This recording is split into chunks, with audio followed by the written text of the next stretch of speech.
I found these tiny baby parrots abundant in my vegetable garden.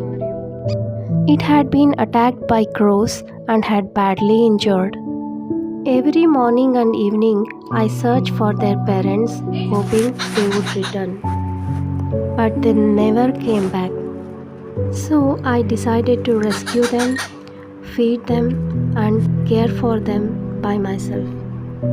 Today, they are safe, recovering, and getting stronger every day. Every life deserves a second chance.